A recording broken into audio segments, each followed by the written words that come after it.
My daughter called me 2 weeks before Christmas to say she loved me. 2 weeks after Christmas, she handed me a garbage bag and told me to get out of her house. Except it wasn't her house. That's the part she forgot. That's the part that changed everything. Before we go further, please subscribe to the channel and drop a comment telling me what time it is where you are right now. I read every single one. I want to tell you exactly how it happened because the details matter. The small things always matter more than people think. I'd driven up from Savannah on a Tuesday in January, the kind of cold, gray Tuesday that makes the Georgia interstate look like it belongs in a different country than the one you remember from summer. My truck was making that noise again, the one my son-in-law had been promising to look at for 6 months. I'd stopped twice for coffee I didn't need, just to stretch my back, 63 years old, and long drives had started to feel like something I needed to prepare for, instead of something I just did. My daughter and her husband had been in the house for 4 years by then. A colonial on a cul-de-sac in Marietta, 4 bedrooms, good school district, the kind of neighborhood where people put American flags on their mailboxes and mean it. I'd help them buy it. Not help the way fathers sometimes do, where they chip in a little and take credit for a lot. I mean, I'd sign the mortgage. I mean, my name was on the deed because their credit wasn't good enough and the bank had said no twice before I walked in. My daughter had cried the day they moved in. Happy tears. The kind that make a father feel like everything he ever worked for was worth it. Her husband had shaken my hand with both of his and said, "We wouldn't have this without you." I told him family takes care of family. I believe that completely. I pulled into the driveway that Tuesday and noticed the new car first. A black SUV I didn't recognize, parked where I usually put my truck. I had to park on the street, which shouldn't have bothered me, but did. The way small things do when you're already tired and your back hurts, and you're not sure why you feel like a guest somewhere you're supposed to feel at home. My daughter met me at the door. She looked different somehow. Not unhappy, exactly, just arranged differently, the way people look when they've been rehearsing something. Dad. She hugged me the way you hug someone at an airport, brief and with an end already planned. "Come in. We need to talk." Her husband was sitting at the kitchen table. He didn't stand up when I came in. He'd been standing up when I came in for 4 years, and I noticed immediately that he didn't. "Sit down, Dad," my daughter said. I sat. She started talking about the future. She talked about their needs, their space, their plans. She used the word transition 4 times. Her husband stared at the table while she spoke, which I thought was strange, until I realized he wasn't uncomfortable with what she was saying. He just didn't care enough to look at me while she said it. "We love you," she said, which people say when they're about to do something they know they shouldn't. "But this arrangement isn't working anymore." "What arrangement?" I said. "I visit twice a year." "That's not exactly what I mean." She slid a folded piece of paper across the table. "We've been using your name on the mortgage because we had to. But we've built our credit up now, and we're going to refinance. The bank said they can remove you from everything." I looked at the paper. It was a refinancing application with my name on a signature line.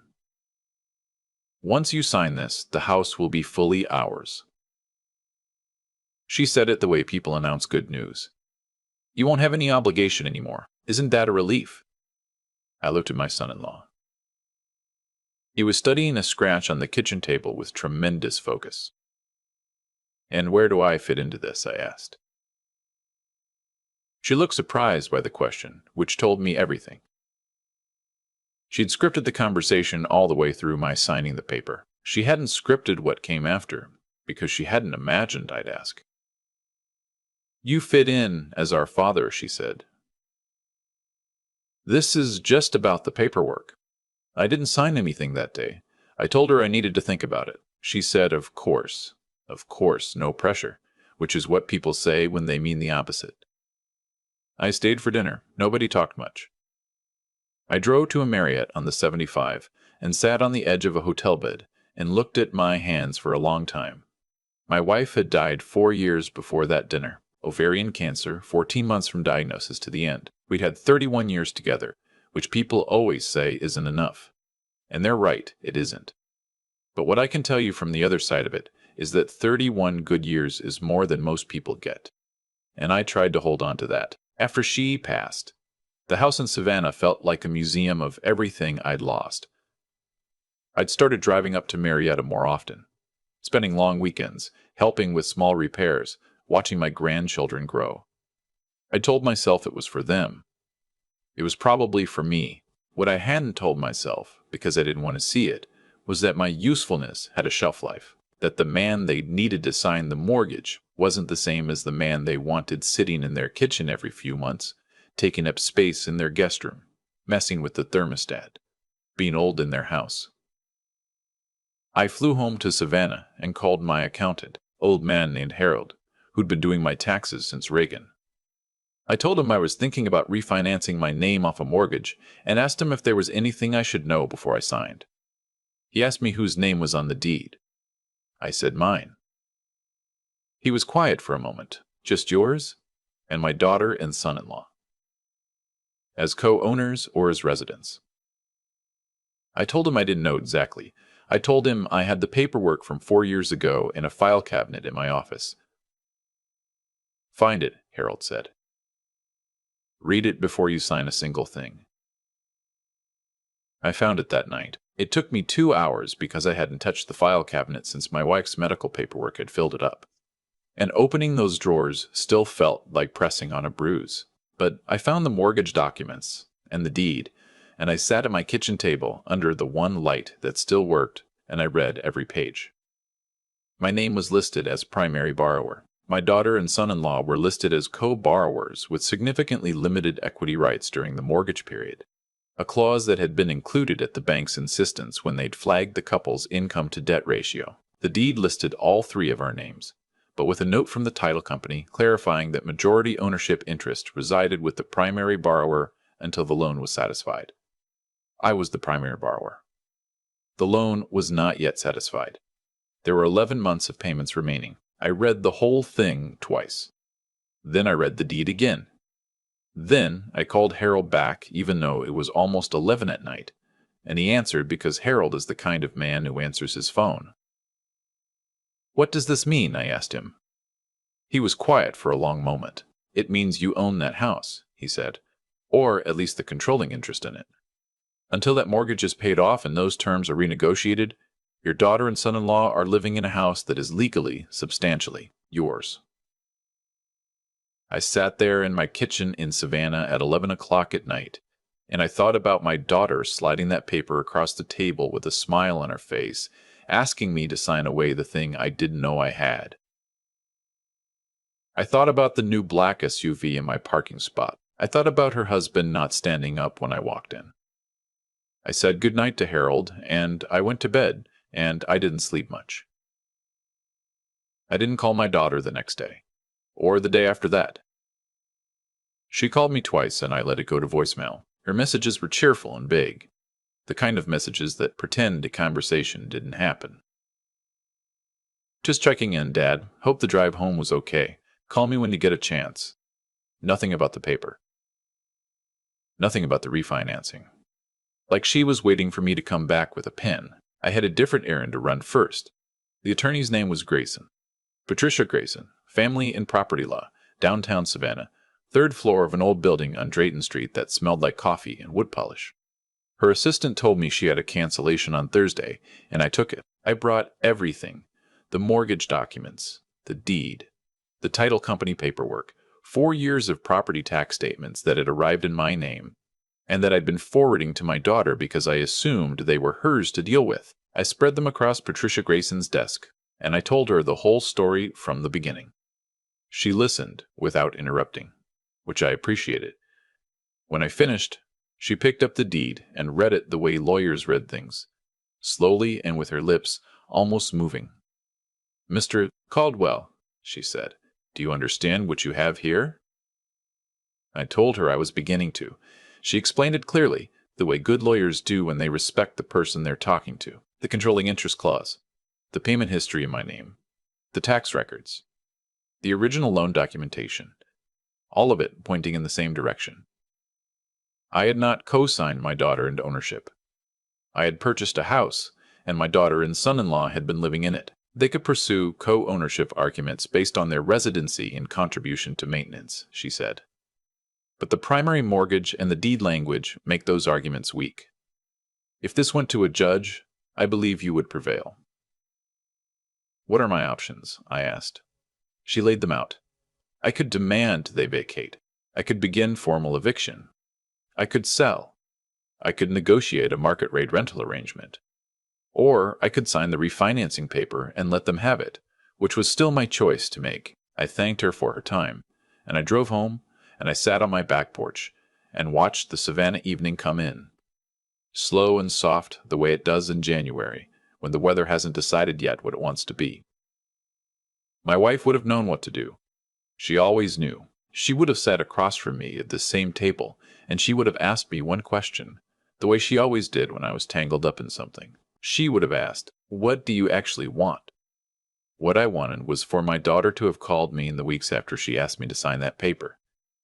What I wanted was for her to say she was sorry for how it had felt, even if she hadn't meant it to feel that way. What I wanted was for her husband to have stood up when I walked into the kitchen, because 31 years of marriage and 3 decades of work had earned me at least that much. What I wanted was for my daughter to understand that what she'd asked me to do was not just paperwork. She didn't call. I called Patricia Grayson back the following Monday and told her I'd like to explore the sale option. She connected me with a real estate colleague of hers named Walt Chen, and before my daughter's next cheerful, vague voicemail arrived, I had a preliminary market assessment in my email. The house was worth, in the current Marietta market, somewhere between $460,000 and $490,000. I had been living like a man who had nothing while apparently owning $500,000 worth of Georgia real estate. Walt Chen came up to Marietta on a Wednesday, which I did not announce in advance. I had every legal right to access the property. I met him there at 9 in the morning. My daughter's car was gone, which I had been counting on since she taught at an elementary school and left by 7:30. Her husband worked from home on Wednesdays, which I had not fully thought through. He opened the door in pajama pants and a company hoodie, and his face went through 3 or 4 different expressions in about 2 seconds. "Hey," he said, "I didn't know you were coming." "I don't need to announce myself," I said, which was something I'd never said to him before, but which was true. "This is Walt Chen. He's going to walk through the house and take some measurements." "Walk through for what?" "A listing assessment." His face went pale in a specific way, the color draining from the center outward. "A what?" "I'm considering selling the property. As the primary owner, I have the right to list it. Walt is going to take a look around." I want to be honest about this moment. There was a part of me that took no pleasure in it whatsoever, because standing there looking at my daughter's husband going pale in his own doorway, I could see exactly how this felt from his side, and I understood it. He wasn't a bad man. He was a man who had let his wife handle something that turned out to be bigger than either of them had understood. But there was another part of me, the part that had sat in a hotel room in Marietta staring at my hands, the part that had opened a file cabinet full of my dead wife's medical bills to find paperwork that proved I'd been invisible for 4 years. That felt something solidify in my chest, that I can only describe as resolve. I stepped inside. Walt Chen followed me. My son-in-law stood in the hallway and didn't say anything else. Walt was professional and efficient. He took photos, measured rooms, checked the foundation and the roof access, noted the updates to the kitchen. He spent about 45 minutes. My son-in-law had disappeared upstairs by the time we finished.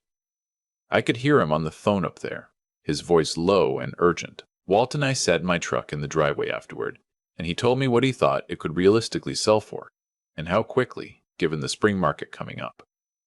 "One thing," I said, "the current occupants will need to be given appropriate notice. I want everything done legally and properly."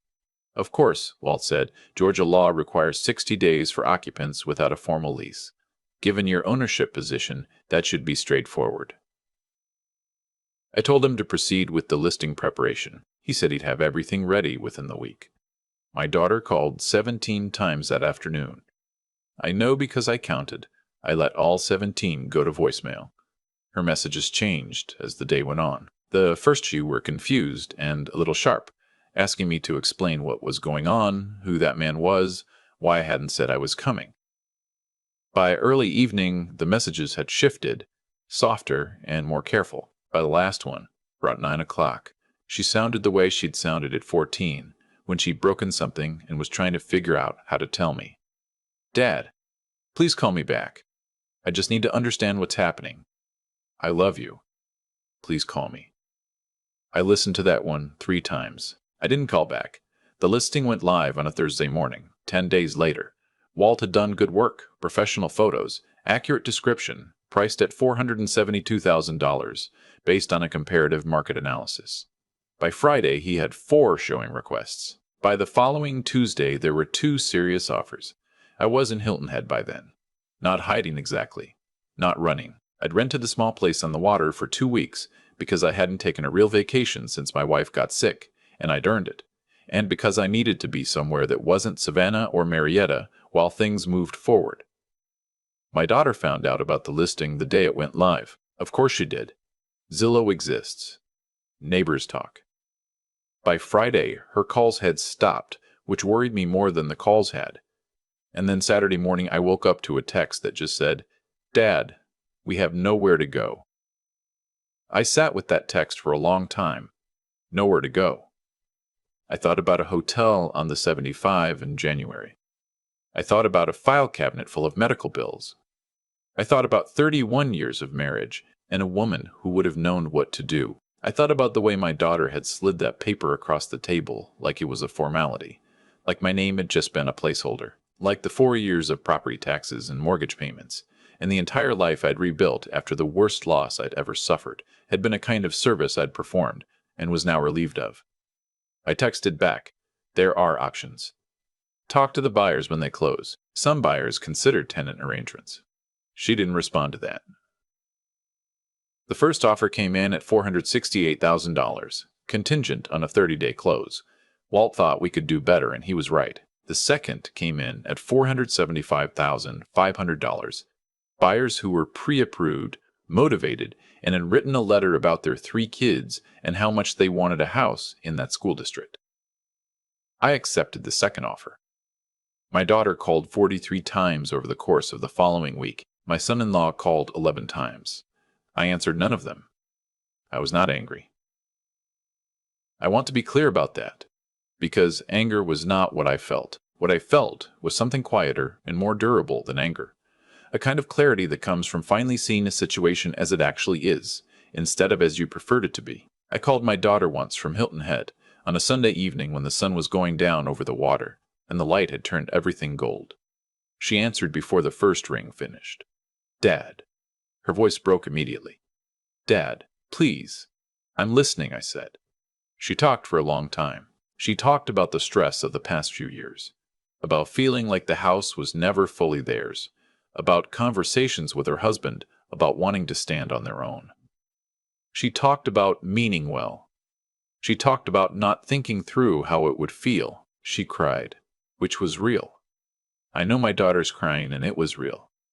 I let her finish. Then I said, "You asked me to sign away something I owned without telling me what it was. You didn't call to explain for 2 weeks. You left a voicemail asking if I'd gotten home safely after you handed me a paper to sign." She was quiet. "I'm not selling this house to hurt you," I said. "I'm selling this house because it was mine to sell. That's the whole story. We have kids, Dad. I know you do. I've been there for every year of their lives. Where are we supposed to go?" "I don't know," I said. "But that's a question you should have asked before you assumed the answer was already settled." We were quiet together for a moment. The water outside was perfectly still. "I love you," I said. "I'm not sure what we do with that right now, but I mean it." I ended the call and sat on the porch until it was fully dark.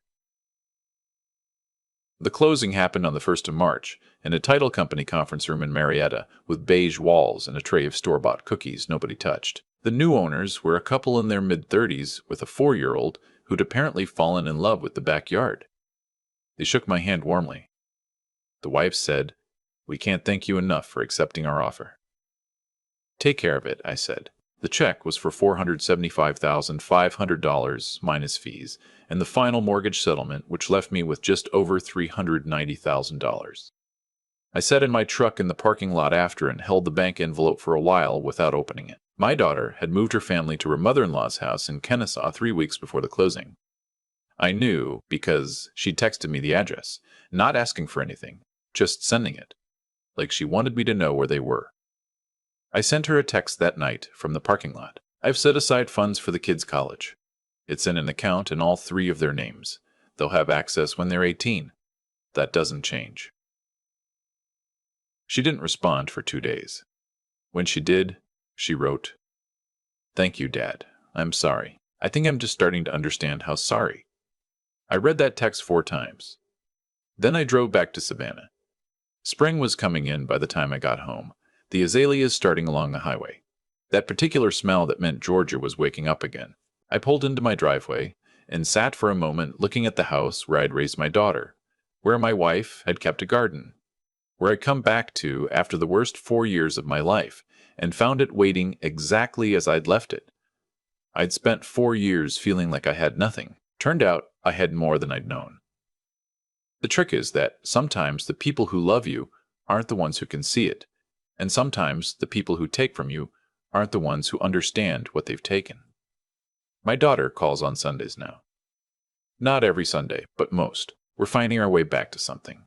Slowly, the way people do when the wound was real. And the caring is also real, and neither of those things cancels the other out. I still drive up to Marietta sometimes. Not to that cul-de-sac, but there's a diner near the interstate that does a short stack I've always liked. And I stop there on my way through. And I drink bad coffee, and I think about my wife, and I think about what she would have said, and I think that she would have said what she always said when something hard was over. She would have said, "You handled it. Now let it go. I'm working on that part." If this story meant something to you, hit the like button and subscribe to Pure Revenge Stories. Leave me a comment and tell me what time it is where you're watching from, and when you're ready for the next one. It's right there, waiting on the left. I've had a lot of time to think about what actually happened in that kitchen in Marietta.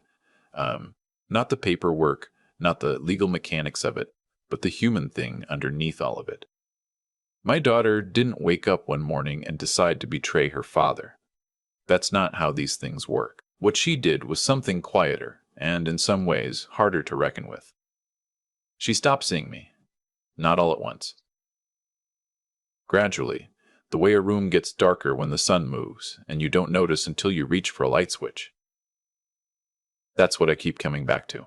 Not the paper she slid across the table, not the refinancing application with my signature lying sitting there blank and expectant. It's the fact that she thought I would sign it, that she had calculated, somewhere in the back of her mind, that I was the kind of man who would hand over what he'd built, without asking what he was handing over. She'd been watching me for 4 years, and what she'd seen was someone who helped without requiring anything in return, and she'd mistaken that for someone who didn't notice what was happening around him. Those are 2 very different things. I think about Harold, my accountant, who picked up the phone at 11 at night and asked me one simple question. Whose name is on the deed? I think about how that question changed everything, and how it only got asked because I had the presence of mind in the middle of feeling blindsided and diminished to call someone I trusted before I signed anything. That's the part I'd want anyone to take from this, if they're going to take anything. The moment when someone hands you something and tells you it's just paperwork, that's precisely the moment to slow down. Intelligence isn't about being suspicious of the people you love. It's about understanding that love and honesty are not the same thing, and that even people who love you can operate from their own fear or want without fully reckoning with what that costs you. I don't think my daughter is a bad person. I've said that before, and I mean it every time. What she is, or what she was in that season of her life, is someone who had convinced herself that what she wanted was also what was fair. That's a remarkably easy trap to fall into. It requires almost no malice at all, just a slow drift toward convenience and a willingness to let the story you're telling yourself do the heavy lifting. What I learned from Patricia Grayson, sitting across from her desk on Drayton Street with all those documents spread between us, was something that had nothing to do with property law. It was that dignity doesn't require permission. I'd spent 4 years making myself smaller in my daughter's house, quieter, less present, because I'd been reading her discomfort as a verdict on my worth. It wasn't. It was just her discomfort. Those are entirely separate things, and the day I stopped treating them as the same was the day everything changed. The money from the sale mattered less than I expected it to. What mattered was the drive back to Savannah in early March, with the azaleas coming in along the highway, and the feeling, specific and undeniable, that I had handled something difficult without losing myself in it, that I had been wronged and had responded not with cruelty, not with indifference, but with clarity. I set aside funds for my grandchildren. I took my daughter's call. I told her I loved her, and meant it. That's the whole of it, really. You don't have to choose between self-respect and love. You just have to be willing to let the people you love feel the weight of their own choices, not to punish them, just because that weight belongs to them, and carrying it for them helps no one. Least of all, you.